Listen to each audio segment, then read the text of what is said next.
Good morning. Hey, everybody. I'm Karen Terradas with Social U, and it is time for What's Up Wednesday, where we come to you live once a week to talk about social media marketing tips, tricks, and trends. Today, and all this month, we're going to talk about nightmares and horror stories. Specifically, today, we're going to talk about Facebook. Next week, we're going to talk about Instagram. And I know the last week of the month, I'm going to give you real life horror stories of real life mistakes that have happened so you can get an idea about what happens when things go wrong or things go sideways. So let's go ahead and get started. Okay, and these are, again, this is the first installment of Social Media Nightmares, and today is Facebook, and we're going to cover the top 10 things that people are still doing in 2021 that need to stop because it's terrible for your business. It is terrible for you specifically. So don't do these things. Nightmares, horror stories. Okay, let's get started. Okay, number one, you cannot use your profile instead of your page. That is just not how you can do things on Facebook. Aside from the fact that it's a direct violation of Facebook's rules and regulations, they won't let people see it. So if you are a business owner or you're a company owner and you're putting all of your work stuff on your profile, and I know I'm not trying to pick on a specific industry, but I know that some realtors are guilty of this more than other, or like car salesmen. I know you guys have seen some of what I'm talking about. You cannot constantly list your work stuff on your profile. Aside from the fact that there are so many benefits to having a page, you can get analytics that you can access through your profile. It allows you to direct message people more privately. It allows you to run ads. There are so many different things that you can do through a page that you can't do through your profile, and Facebook doesn't like it. And if they figure out that they're doing it, they have not only do they have the right to shut you down, you might lose access to Facebook altogether because your personal profile is how you do everything. And when you lose access to that, I can tell you it is a nightmare to try and get it back. It can take weeks to get it back. So if you're going to have a business, you have to have a page. Now, can you share some of your business page stuff to your profile? Sure. Facebook loves that. They want you to share. They want you to let people know what you do in your personal life and in your work life. You just can't use your profile as your business page. Number two, and I'm really surprised to say that I've seen this recently. There are people out there who have multiple accounts. Why would you do that? I understand that some folks want to keep their lives, certain parts of their lives private, and that's fine. There are features on Facebook that allow you to make your posts private or only visible to certain people. Totally get that. But again, it's a violation. Facebook doesn't like it. But how do you keep up with all that stuff? It's hard enough to get to deal with one profile. Dealing with two profiles, that's a huge time commitment. And I'm not about that. I like simple, streamlined. Number three, ignoring engagements. And when I say ignoring engagements, ignoring comments, ignoring direct messages, ignoring reviews. You must respond. You must let people know that you see them and that they are real to you, because it takes so much energy and effort, time, and of course money. You're spending money every time you spend your own time. It's money in your pocket, and it costs so much to get people to your page, to engage with you, to comment with you. For you to ignore them, that's not good. And I can tell you statistically, the younger the audience, if you don't engage with them, they just won't come back. So if they send you an awesome review and you don't say anything, or if they ask a question and you don't respond, they're done. They'll go find a company who will respond to them. Number four, and this is a little similar, but we're going to take this in a different direction. You can't ignore or delete negative comments. Again, I am very surprised at how many business pages just want to delete that stuff. We have this bad comment, so we're just gonna take it off. Well, is it valid? Well, yeah, but you can't delete it. When you have, for what most people, most normal consumers, if they are unhappy, they just want to tell you about it. They want you to know. They're not necessarily looking to get anything out of it. They just want you to know what's going on.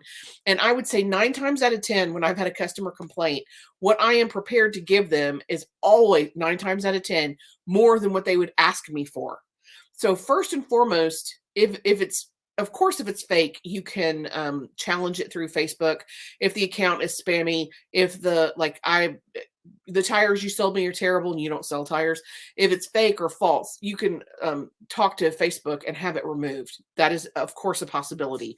If it's a real comment or a real complaint or a real negative that really pertains to you, you need to address it. Probably. If it's real and you really made the mistake, you want to let them know that you see them and let them know what's happening and how you're going to fix the problem. But never, never delete those, because what ends up happening is it just makes people mad. And I have seen this happen firsthand, where you delete the stuff off the business page, they're just going to get mad and go to their profile, and you don't have any control over that. At least when they're on your page, you have some control over the conversation, and you can exert some sort of you could referee that to kind of control the message that's getting out. But once they take it to their profile, it's over for you. Number 5, again, I'm really surprised in this day and age that people still do this. All of these things kind of surprise me, really. But if you're posting a URL on a Facebook post, don't leave all that junk on there. Don't let it just autofill and you just post whatever random crap. For starters, it looks terrible, but it makes you look careless or lazy, and nobody wants to come across as careless or lazy. Once you have the URL and it's auto-filled with information, that URL is captured. You can delete the URL. You can tag the account or the location where you found the information, and then write your own caption as it pertains to you or your audience. Don't just let it randomly pick whatever. That is like going out to dinner and just telling the waitress, "Oh, you just pick for me," and then they come back with something you hate. Don't do that. Make it work for your audience, and of course, make it work for you. Number 6, not using video. Only 17% of content on Facebook right now is video. And think about how many videos you've seen, and only 17% is represented. That means by embracing video, you can stand out in your industry, but you have to get in front of the camera. I know it can be no fun, but you just kind of have to get over yourself and get out there. And it doesn't always have to be you. It doesn't always have to be your face. You can demonstrate something. You can highlight your community. It's great if you can get in front of a camera, but it doesn't always have to be you. But video, it works. People engage with it. And now the shorter the video, the better.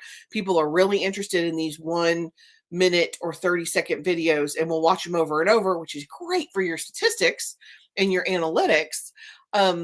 So good for you. So if you haven't put video into your marketing plan, I highly recommend that you do that. Number 7, bad images. Pixelated images, horror. Images with a watermark. Why? Why would you do that? Who wants to get sued over a picture they put on Facebook? I know I don't. So there are so many awesome resources for you to get free pictures. Why not use the free stuff? I know I have several blog posts that have a whole list of free resources for pictures. Unsplash, Pexels, Pixabay, great resources with a ton of free stuff. But Canva is awesome. There's a free version of Canva, or you can pay, I think it's $12 a month, which is for business expenses, nothing.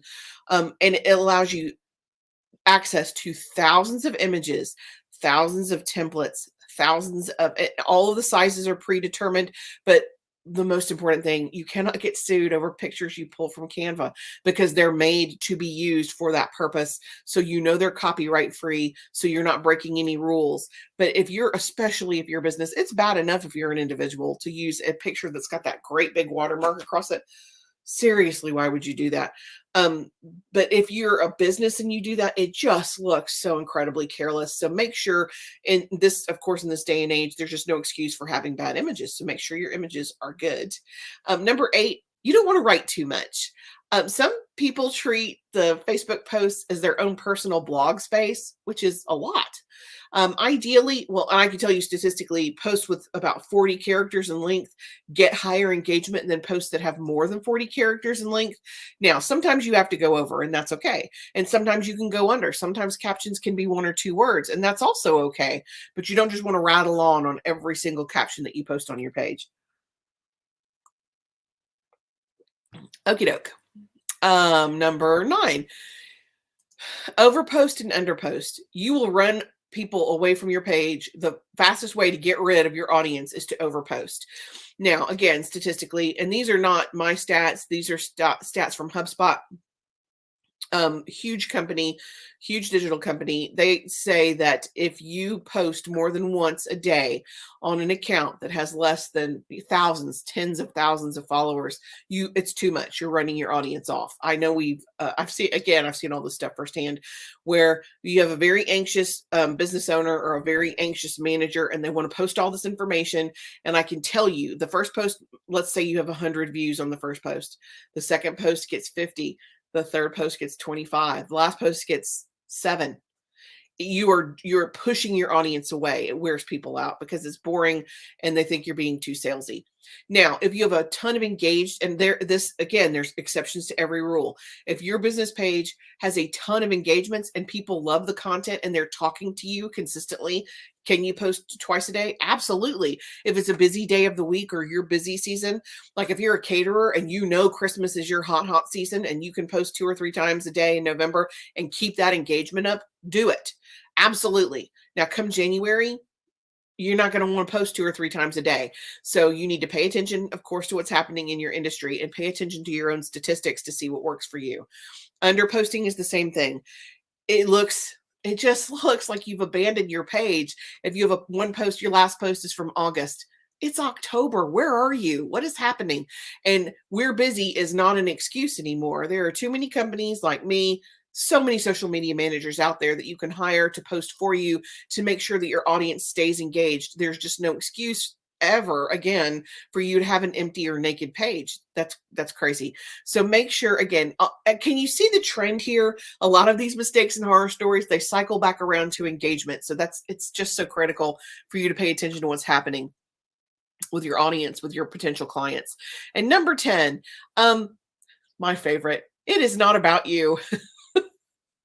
So many business pages they get so wrapped around their own message and they want to tell you what they sell and they want to tell you what they offer and they want to tell you about them.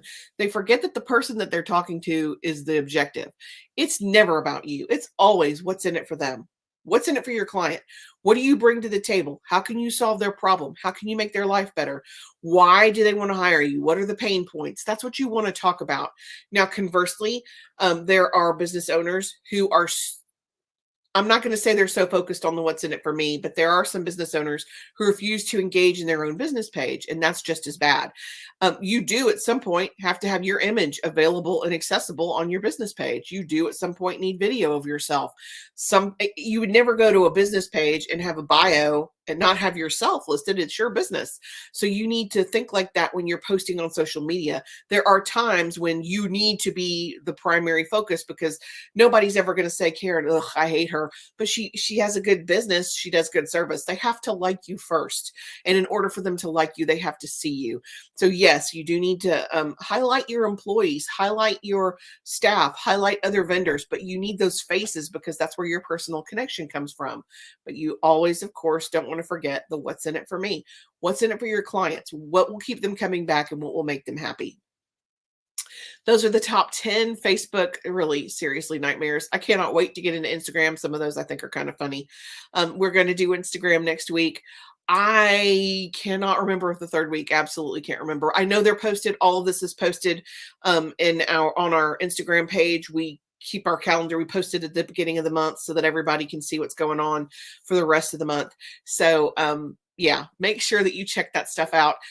Join me next week for the nightmares on Instagram. And the last of the month, we are really going to get into true stories, and I'm going to give you very specific examples of mistakes that were made. I hope they're really actually more funny than horrific. Yeah, it's always funny when it's not you that it's happening to. It's happening to somebody else. Wow. Let me know if there's anything I can do. Let me know if there's anything specific you want us to cover. I'm happy to add that to the rotation. And until next week, I'm Karen Taradas with Social You, and I'm here to help. Thanks, guys.